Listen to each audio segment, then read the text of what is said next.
Catch me on the stoop, 237, no place like home. We back at it. The cannabis edition. We got my man Double P. Double. Peter Paul in the building. Cannabis Like connoisseur.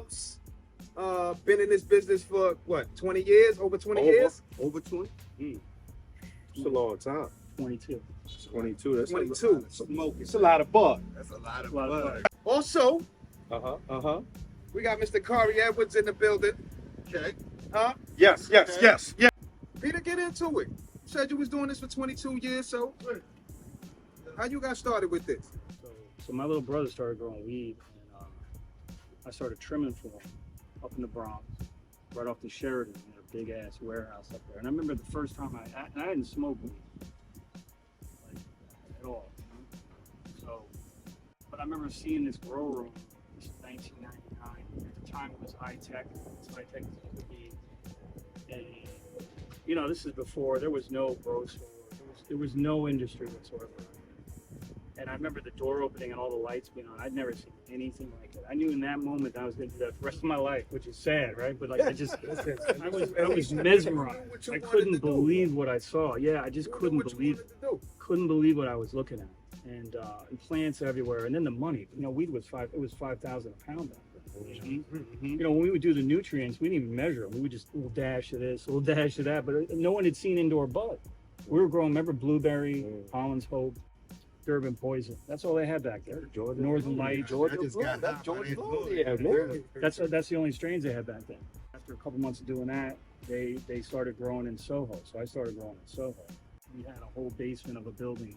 You know, it's still there, but it's before all the models moved there. There were warehouses there. Yeah. This is like 2000, and you know, the way we got rid of the smell of the room was we jackhammered a hole in the sewer pipe. We were just blowing all this smell. It was going down on the West Broadway. The whole neighborhood smelled like weed, but they didn't know people grew weed back then. Yeah. But you could get 8-10 years for growing weed back then. So it was no joke. Did you see it going where it is now? I never, unfortunately, you know, it was such easy money. There was so much money back then, and so the answer is no. In other words, I didn't realize how sophisticated it was going to get. Like the equipment, the strains. Like I'm telling you, we would leave these rooms for days and didn't pay attention because nobody had seen that kind of bud. You just get paid. So I actually had to learn how to grow weed years later. The first 15 years of me doing this, I didn't get. It was like I don't care. I didn't get 2 shits. They would buy. So, Now, your first time. You growing the bud, not trimming the bud. Right. Did you mess up the crop? No, I messed up the second, third, and fourth crop. Because what happened was I started to experiment. Oh, let's try this, let's try that, let's try this, and I learned something. Growing weed, although it's very complicated, it's like baking a cake. Some cakes taste better than others. When you find what works for you, just stick to it. Don't watch all these videos. Don't take advice from this guy. And the only way to really learn how to grow bud is you have to get out there and do it. So it takes multiple crops. So it took 5 years and hundreds of thousands of dollars of failure to learn how to finally just let the plant do the work. You know what I'm saying? We were on White Claw for a while. That was different. He was having a smoke. You know, the fire department, and I know my brothers, a couple of them. Fire department. You know, they do inspections. If the door is open, they're coming in. They don't need a warrant. It's the only agency that can come in. They came upstairs. They saw, you know, high-tech room with 80 lights. A massive, like 4,000 square. They were so stunned. It was like they gave us a moment to get the fuck out of there. You know, they were like, and I was wearing a fire department T-shirt back there. And they were like, the guy was like, he just looked at me and goes, "Get out of here." Yeah. I would have got 10 years for that. Right on the spot. We had like 2,000 plants going. 2,000. Did you grab any seeds though? No, I left the whole. Just. You would have grabbed some seeds. Listen, he just told you get out of here. Listen, you can keep them seeds, homeboy. I'm gonna get back up. But you used to play ball. Yeah, I don't want to mention the school, but I played for Riverside. Riverside. Yeah, and I played in the Catholic League in New York there. Oh, the Catholic League. I did some Yeah. Catholic League. So you like the original white chocolate? Pretty much, yeah. Huh? He took that from me. The only one left. Huh? I'm the only one left. You the only one left? Yeah. Oh. I know my limitations, right? So I went from playing to coaching. So I won Rucker twice. Undefeated seasons in Huh? Red 4. Huh? You know, the great players stay players, but the okay players become coaches. So I live but my son is a great player. Okay, well, First you can team- have all that. first- It's not gonna- You can have everything you do with basketball. You can have all of it. Listen, first team All-State, Huh? got a scholarship to Brandeis. Okay. And is gonna run the They point talking for that the next basketball. 4 years. So Yeah. I leave that alone. But listen, you can chime in P1, so anytime. I can't. Nah, I can never. I'll coach him, but I can't. I ain't gonna run that. I should have become a coach. Coach should have become a coach. You are a coach. Yeah. You coaching something Yeah, different, You're coaching a though. different league. You're coaching a different league right now. Thanks. I'm a Coaching teacher. a different league. Teacher. That's Mentorship, it. I take that baby. too. Yeah. Go in there. Look, talk about how they can get. You told me they want the minorities too. Yeah. So I work for a company called Air Wellness. We're what we call a multi-state operated cannabis. So multi-state means that they have different businesses throughout the country. We're not in New York, but we're in 8 other states: Florida, Arizona, Nevada, Chicago, Jersey, Pennsylvania, Massachusetts. But we're applying in New York. And, you know, Pete is our brother, but the reality of this thing is that cannabis has become a white man's grab. Like he said, gentrified, right? So you got folks who got money who can be able to pay lawyers, open up shops, whereas all of us who've been affected by the war on drugs, got locked up for what Pete's talking about, got locked up for smoking in the corner, they don't get an effort. They don't get an opportunity to get in this business. So New York took a good look at what every other state did, how they messed up. Chicago got a $2 billion business, cannabis business, no minority operators.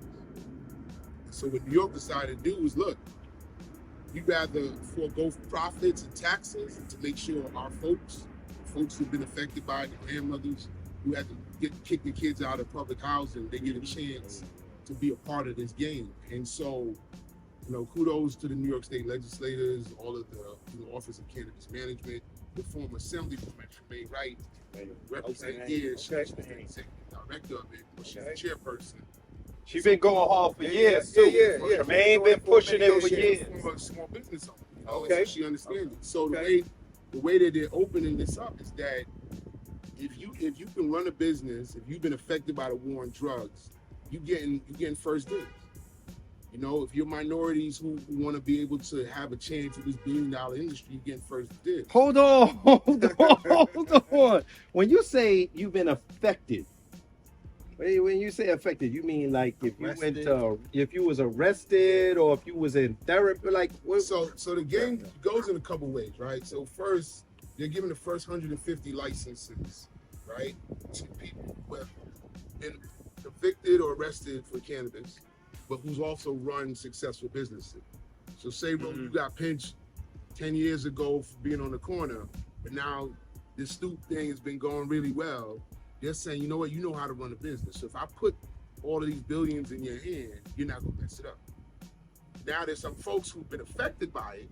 Yeah. Like if you lived in the house with Ro, you never smoked, you never got pinched, but Ro got locked up. No, use him. Use Ro- him. I've been on that before. He touched he got sensitive. Yo, he was like, look, he got sensitive to the house. He was in the house. He was like, but he's a little different. He's the first. Yeah. All right, okay. Look, he got PTSD. That nigga went like this. Oh, shit. So let's say Yo, he touched the nerve cord. Look. And you get pinched, but you the breadwinner for the family. I'll give y'all a story. Kid in Boston, never smoked nothing. His cousin came running in the house, didn't even live in the house. Cops came in the house, arrested him. The family lost got kicked out the apartment building. So that's where you talk about people who've been affected by the war on drugs, right? The ecosystem.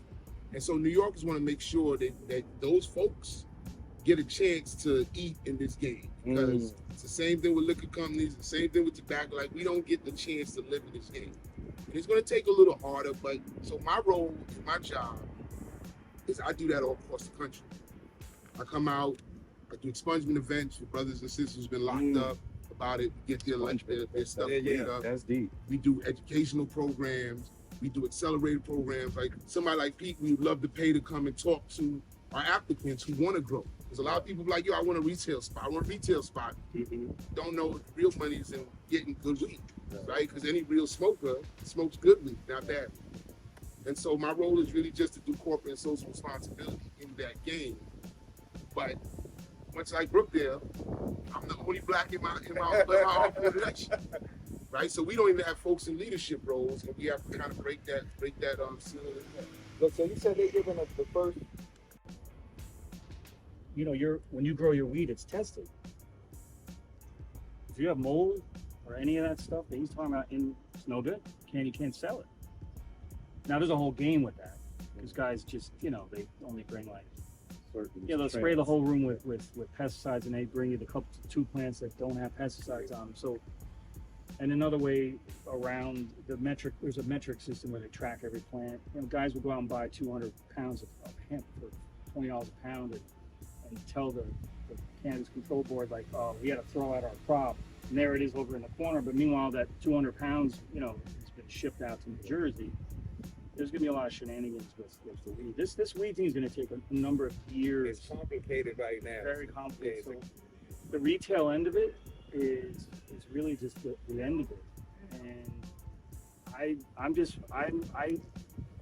what concerns me is I know people are gonna literally lose their shirt out there, and they don't know it. They think they're gonna make $1 million, and in the end, I think unfortunately the big players are gonna win out again, because they're going to be able to afford to build the big grow rooms, big facilities that you need to feed this monster that is New York. You're going to have a black market here for years, most likely. I mean, the problem with black market weed is that it's not safe. It's all got pesticides. It's all got mold.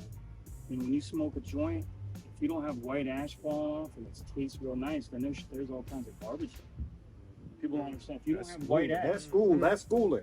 yeah. That's schooling. You gotta have Say white that ash. again for the viewers, Pete. No white ash. If it's Say it burning again. your throat and it's black ash, it's not clean white ash, then that means there's pesticides and mold in it. And most weed on the street, most of it, if not all of it, if you were to test it, it has pesticides, because bugs are a big deal when you grow cannabis, especially indoors. They use get rid of the bugs. they use stuff that's banned. Okay. They use Eagle 20. These things are banned in certain states, and that's what people are smoking. And they smoke mold. It's like there's so many components to this that I I'm mean. about to call my doctor. Yeah. I know I smoked a lot. It shouldn't burn. It shouldn't burn when you're smoking. It don't Well, burn right right now. now. Yeah. Might be some black ass. Listen, we spoiled. But that's now. just like right, Ronnie? organic. That's We a spoiled. fact. Listen, I'm It's spoiled. like now. organic Fact. foods. Listen, The organic foods. It's just like that whole industry. listen. You know what I'm saying? Coming to check Yeah, out the all weed. industries. Spoiled now. I know what I'm getting. I know what's in it. I know how I want to feel when I Facts. blow it. Listen, it gotta be Facts. I know about sativa and Sativa, indica I now. didn't know what I was Okay. getting before from Joe said, Smoke on the damn. corner. Motherfucker selling me all types of shit. But right now, getting that good, baby. Word.